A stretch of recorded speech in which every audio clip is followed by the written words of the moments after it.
Welcome to all of you in my today's session of class 7, in which we are here to discuss about chapter number 5, none other than the atmosphere, in which we started our journey regarding the discussion over the atmosphere, air, composition of air.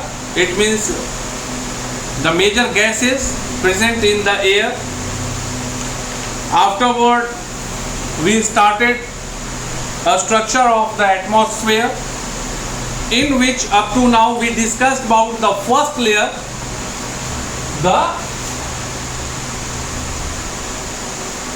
this one is Earth. You can understand it better. So in my previous session we discussed about the first layer. That one was known as Troposphere. Afterward, we discussed about the second layer, and that was the Stratosphere. That was a Stratosphere. So, in which I told it to you that the layer between this one, a Stratosphere, and the third layer, which was known other than Mesosphere, so that was known as a Stratopause. That was known as a Stratopause. So today we are here to discuss about the third layer as well as fourth layer as well as fifth layer. It means what? You can easily see or you can easily understand that we completed level 1 troposphere, level 2 a stratosphere.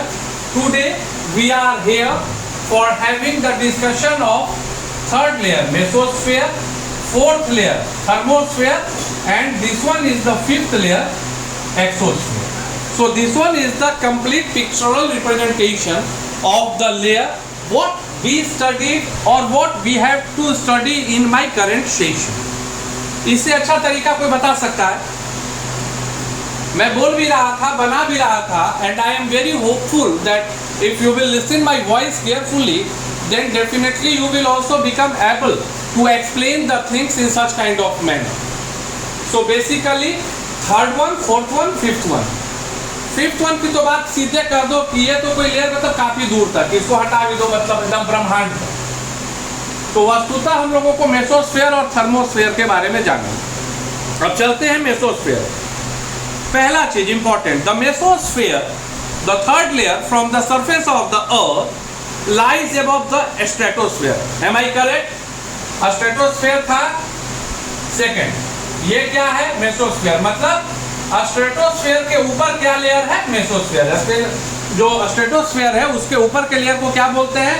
Mesosphere बोलते हैं. बोलोगे कि sir आप इतना अच्छा से picture ही बनाए हैं, किसी से समझ में आ रहा है? और ये अभी तक तो मैं जितने दिनों से मैं क्लास ले रहा हूँ ना, जो सबसे ज्यादा मजा मुझे आ रहा है वो अभी वाले को ही बताने में आ रहा है कि मुझे खुद लग रहा है कि मैंने काफी आसानी के साथ आपको ये पांचों लेयर को बताने का काम किया कि TSMTE. आपको याद रखना है TSMTE. The name of the layers above the surface of the troposphere, stratosphere, mesosphere, thermosphere, exosphere. इससे अच्छा से तो याद रहेगा ही TSMTE. तो मेसोस्फीयर में क्या है? It extends up to a height of 80 kilometer and forms the third layer of atmosphere. In this layer, the temperature decreases with height and falls as low as -85 degree. अब चीज को समझो. तुम्हारे किताब की जानकारी के अनुसार यह जो तीसरा लेयर है मेसोस्फीयर, तो यह भी इस चीज से ताल्लुकात रखता है कि height increases, temperature decreases. Height increases, temperature decreases and up to -85 degree C. The temperature decreases up to -85 degree C. This is also known as the coldest layer of the atmosphere. In fact, if in an examination the question will come in such kind of manner that which is the coldest layer of the atmosphere, which is the coldest layer of atmosphere, then you can say that the mesosphere is the coldest layer of the atmosphere. ठीक है, याद रखना है. Meteorites burn up in this layer on entering into the from the space. याद रखना, meteorites burn up in this layer on entering from the space. जो अंतरिक्ष से आते हैं meteorites वो जलने की काम करते हैं. The mesopause is the upper part of the layer. अब the mesopause is the upper part of this layer which separates it from thermosphere. जिस प्रकार से यहाँ पर स्ट्रेटोपाउस था, उसी प्रकार से जहाँ मेसोस्फीयर और थर्मोस्फीयर मिल रहा है, जहाँ मेसोस्फीयर और थर्मोस्फीयर मिल रहा है, मेसोस्फीयर और थर्मोस्फीयर मिल रहा है. So that will be known as mesopause. That will be known as mesopause. याद रखना, ठीक है.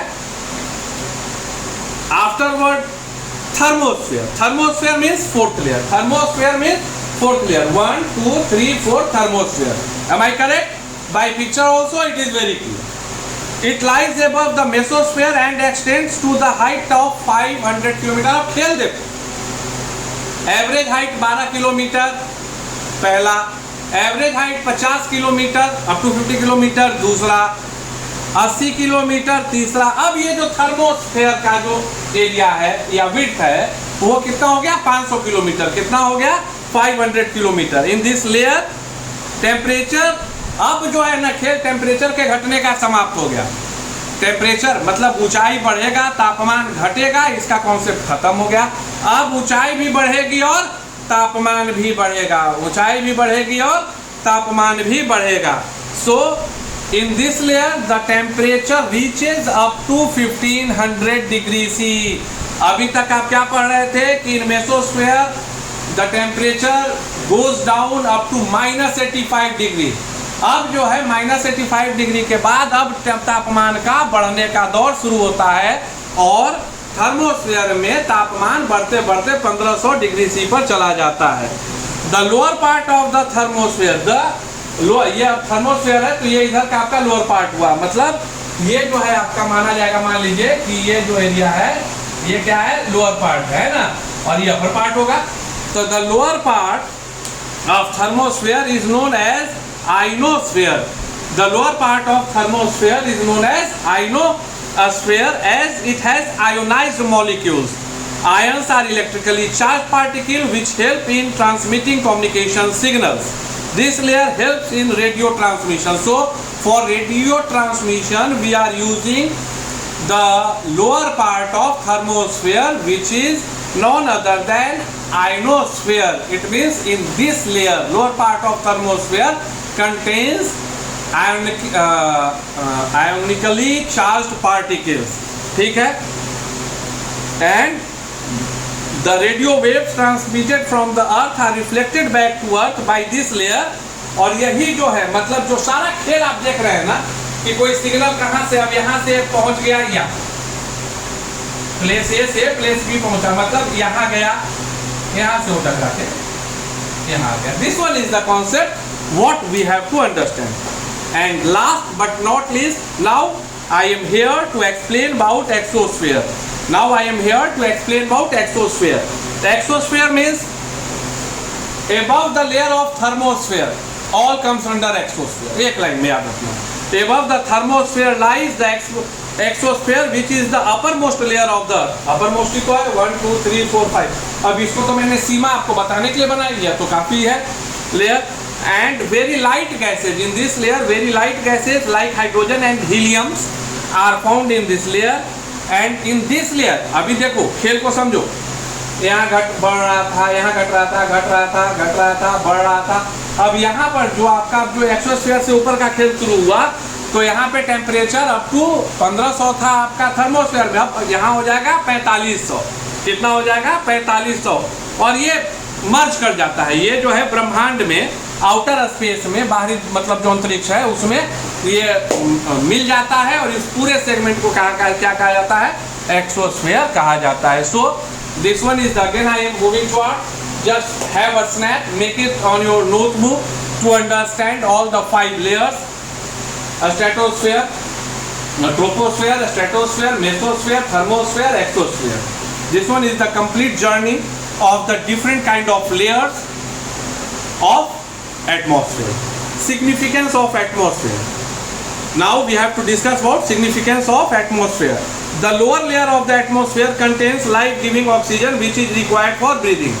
So which layer is responsible for having or for giving life-living oxygen and all? So lower layer of atmosphere.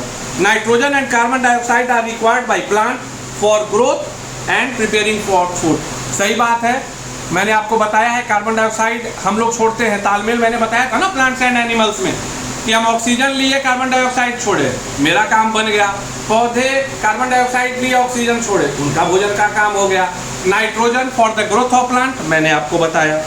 The atmosphere prevents the harmful ultraviolet ray of the sun from reaching the earth surface. सही बात है कि सूर्य से आने वाली ultraviolet पराबैंगनी किरणों को रोकने का काम क्या करता है? तो हमारा वायुमंडल करता है, और उसके कारण हमें भिन्न भिन्न प्रकार के रोग जैसे त्वचा कैंसर इत्यादि नहीं होते हैं। In fact, none other than we can say that the atmosphere acts like a greenhouse.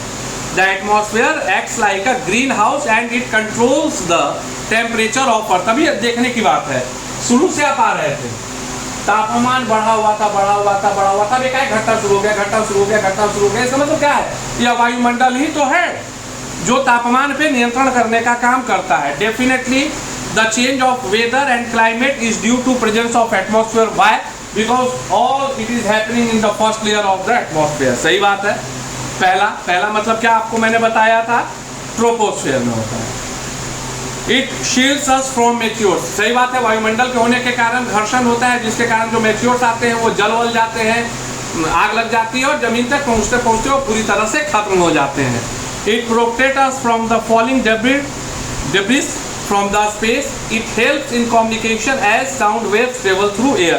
सही बात है कि भैया ये सिग्नल का मैंने बताया कि किस तरह से करता है। मतलब अगर ये नहीं रहता तो क्या होता है? इसका मतलब मेरा सिग्नल जो धरती के किसी पॉइंट से है वो कहीं भी जा रहा है, अब उसका कहीं से टकराएगा ही नहीं, तो फिर वो वापस लौटेगा कैसे? तो जब लौटेगा नहीं तो इसका मतलब क्या है कि हमें alternative method of communication use करने पड़ते हैं। Now this one is the completion of chapter 5 and I am very glad in front of you that in this pandemic condition also today out of just wait for a sec 30 chapters 1/6 chapter I completed. 1/6 chapter means now April May 2 months, मतलब 3 chapter each month. So according to the 12 month syllabus, as per you know that our institution is responsible for completing the chapter in 10 months. So according to that, I am feeling that I am moving in the positive direction. मैं सही चल रहा हूँ। आपके जो SST की जो पाठ चर्चा है वो बिल्कुल निर्धारित प्रक्रिया के तहत हो रही है। इस SST से मैं आपको आश्वस्त करना चाहता हूँ कि आपको वह कॉन्सेप्ट इस बार मिलेगा जब आप नोट्स और क्वेश्चन से बनाओगे कि whenever you will move in the higher classes, then definitely you will become able to take class also. ज्ञान इस प्रकार का होना चाहिए कि सिर्फ ग्रहण न करें, हम दे सकें, और मैं उसी के लिए अधिक हूँ। धन्यवाद।